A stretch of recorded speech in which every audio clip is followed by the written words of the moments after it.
2015 was probably one of the weirdest years we've ever had. It's been a decade since we were whipping and putting the dog filter on our faces when we'd Snapchat girls who left us on red. But I think one of the weirdest things to come out of 2015 was definitely this.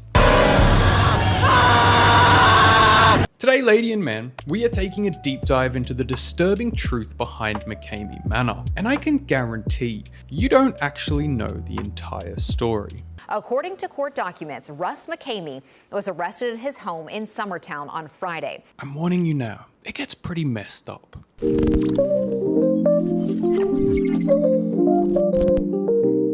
Mckamey Manor has been labelled the world's most extreme haunted house, but that description barely scratches the surface, and I'm not too sure that you can actually technically call it a haunted house.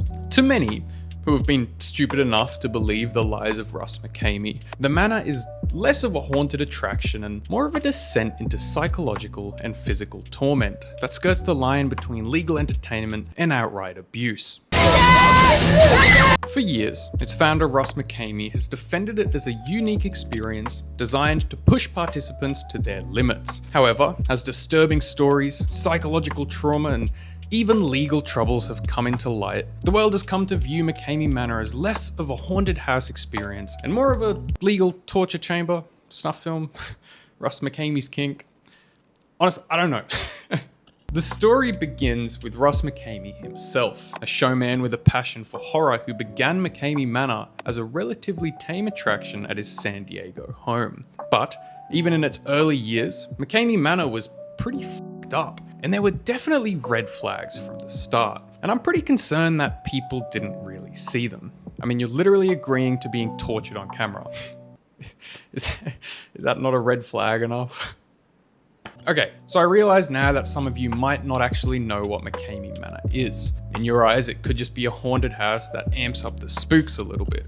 But what sets Mckamey Manor apart from other haunted attractions is its deliberate focus on participants suffering and not scares. It isn't about horror, it's about humiliation. Participants don't simply walk through a haunted house, they are bound, gagged, blindfolded, and subjected to hours of psychological and physical torment. And sure, Russ Mckamey insists that participants are fully informed of what they're signing up for, but many have emerged from the experience with actual trauma, and it's pretty clear to see why.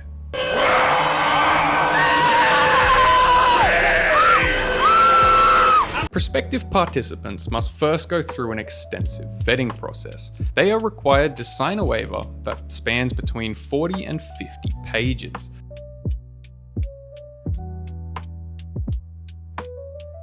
Outlining the risks that they may face: broken bones, extreme psychological trauma, being forced to subscribe to Jaros, death, all the bad things. Mckamey claims that the waiver is meant to scare participants before the experience even begins. But let's be real, it's only there to protect him from lawsuits, and I guess it didn't do a very good job. The first incident reported on July 17th. We'll get into that shortly. Participants must also pass a physical exam and a psychological evaluation. Mckamey personally interviews each participant, gathering information about their deepest fears and psychological triggers. This information is then weaponized to create a customized nightmare. So I guess my biggest fear would probably be large breasts. I would absolutely hate to see some big mummy milkers. Boobs! I thought that would be so much funnier. That was so shit. According to Russ Mckamey, the manor experience itself is a carefully orchestrated descent into madness. But that's been shown to be a lie. Again, more on that later. Participants are meant to be stripped away of any sense of control, subjected to relentless psychological games and physical torment. They may be waterboarded, force-fed unknown substances, covered in insects, buried alive. All the while, Mckamey and his team taunt, tease, berate, and film. And I'm sure Russ doesn't do anything weird with that footage. Again, more on that later. Amy Milligan's experience at Mckamey Manor is probably one of the most commonly spoken about experiences from the manor. Amy recounted being bound, blindfolded, and repeatedly submerged in water until she felt like she was drowning. She claimed that despite her safe word, her pleas were ignored. Her ordeal left her with visible injuries and profound psychological trauma. In interviews following her experience, Amy broke down in tears, describing the lasting impact that it had on her mental health. She likened the experience to surviving torture and said that she continued to suffer from anxiety, panic attacks, and nightmares long after leaving the manor. And despite these accounts, Mckamey continues to insist that everything is done with the participants' consent. He points to the waiver as proof that people know exactly what they're signing up for. But many who have been through the experience claim that the waiver is deliberately vague and that the psychological manipulation inside the manor makes it nearly impossible to leave. So, you're probably asking, why the fuck do people keep signing up to be literally tortured? Money.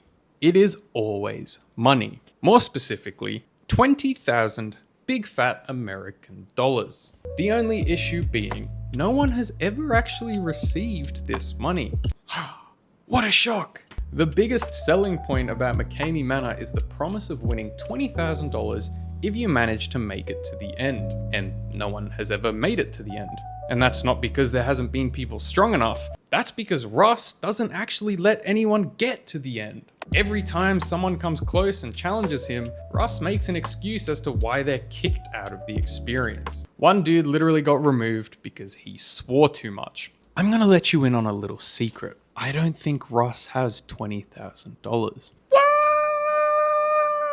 The controversy surrounding Mckamey Manor has only grown over the years. There's been rumours of Russ breaking numerous laws, and I think my favourite one is the fact that apparently he sends the footage off to a popular smut website in another country and makes money off the proceeds. Also, the manor isn't actually a manor.